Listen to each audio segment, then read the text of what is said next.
America, welcome to the broadcast. Today is June 20th, 1942. Many important events have happened in the war recently, and we are here to report them.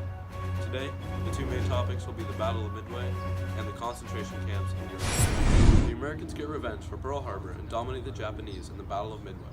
The battle took place 6 months after the Japanese attack on Pearl Harbor, which is what caused America to join the war. 5 months after Pearl Harbor, the Americans saw their first taste of victory at the Battle of Coral Sea. On May 7th, the U.S. Navy battled and defeated 3 Japanese aircraft carriers and prevented Japan from attacking Australia. The battle was officially a tie, but the Americans showed that their Navy was a force to be reckoned with. 1 month after Coral Sea, on June 4th through the 7th, in the Pacific Theater, the Battle of Midway occurred. The battle started when the Americans intercepted a Japanese telegram, and in response sent a telegram back telling the Japanese that many American ships needed refueling at Midway and would be there on the way. On June 4th at around 6 a.m., the first round of Japanese pilots came over the Midway, in which the U.S. suffered heavy losses, but they also shot down many key pilots from the Japanese side. At around 7 a.m., the Americans sent out planes, ships, and soldiers that were hidden before to disorient the enemy by a series of attacks which was meant to clear the battlefield. With this attack, the Japanese now knew that the U.S. carrier forces were in the area. At around 9, the Japanese carriers were disrupted by a series of torpedo pilot planes and dive bombers that the Americans used. From 10:15 to 10:20, the Americans crippled 4 Japanese carriers by the use of torpedo planes and dive bombers. But later, the Japanese inflicted heavy damage on an American carrier. This went on for a total of 3 days. In total, the Japanese destroyed 1 U.S. carrier, and in turn, the U.S. destroyed 4 Japanese carriers, which left them in a great disadvantage in the war. This event is a major turning point in the Pacific Theater, which crippled Japanese Navy, and established superiority for the Americans. Breaking news. We have just received word from our reporters about the concentration camps that are occurring in Germany's territory. Germans are executing Jews and non-Jews in extermination camps and concentration camps. Some of them are self-labor, and within those camps, people are working 12 hours, 7 days a week with a limited supply of food and water. Many people are dying from starvation or disease. Some camps are much more deadly, such as death camps. 6 of them are located in Poland. Auschwitz-Birkenau is one of the most dangerous death camps in Poland right now, and it has killed around 1 million people. Germans are using dangerous chemicals such as cyanide and hydrogen to exterminate the Jewish population. This is extremely cruel, and it is inhumane that someone of this is killing millions of people. At this rate, he could kill a whole race, and it's important that we put a stop to this. Within the death camps, Nazis would execute the Jews personally. Nazis, however, are starting to question the orders of killing innocent people.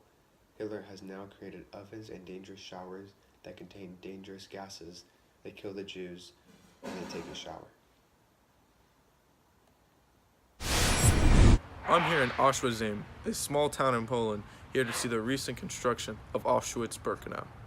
It's been putting a major dent in the effort to stop Hitler, as it is the biggest concentration camp in Europe right now.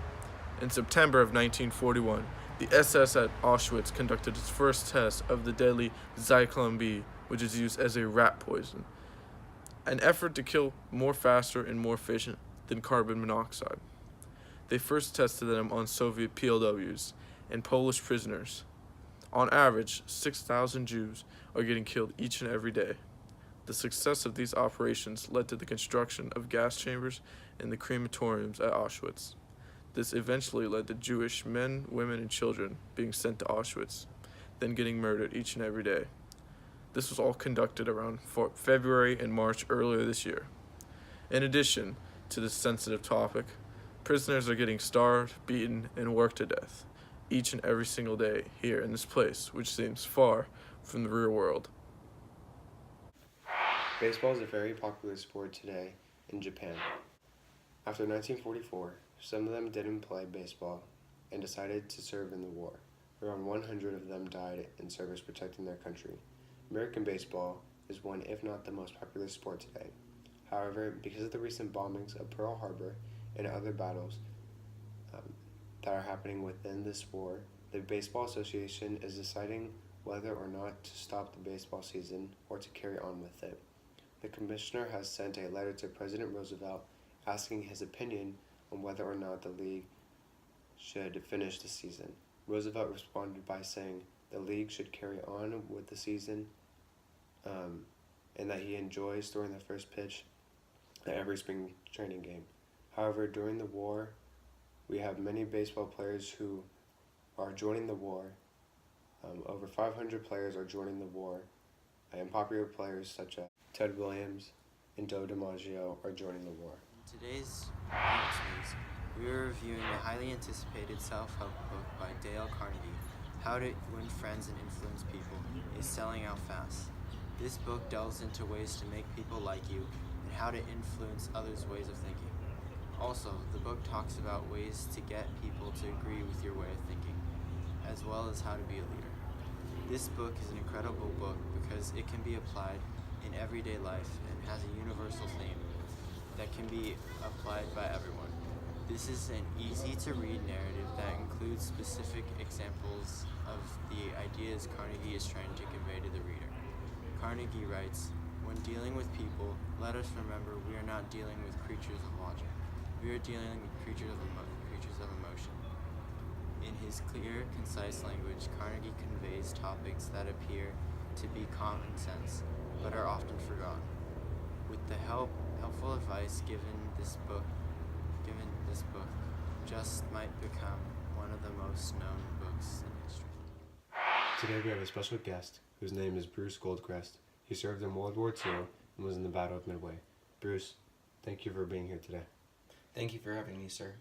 What was your experience like in the Battle of Midway? Well, personally, I didn't know what to expect, and I was frightened that I would never see my family again. Did this motivate you to want to win the battle even more? For sure it did. My role is very important as a general in the battle, and I had to make strategic plans in order to win this battle. What was the most memorable time that you had in the battle? I remember bombs and explosions everywhere. One landed a couple yards away from me, and luckily I was able to seek shelter and avoid being wounded. What was the most important lesson that you took from the situation and want to share with people?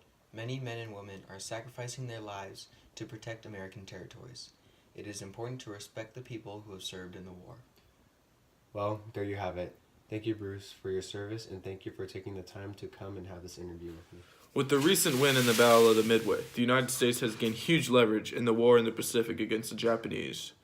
With more and more men joining the Army, it has become the hot topic. If you have recently been feeling down about yourself, having problems with women, or just straight feel like a punk, this is the move for you. Join the United States military, stop messing around with your life, and become a man. Enlist today.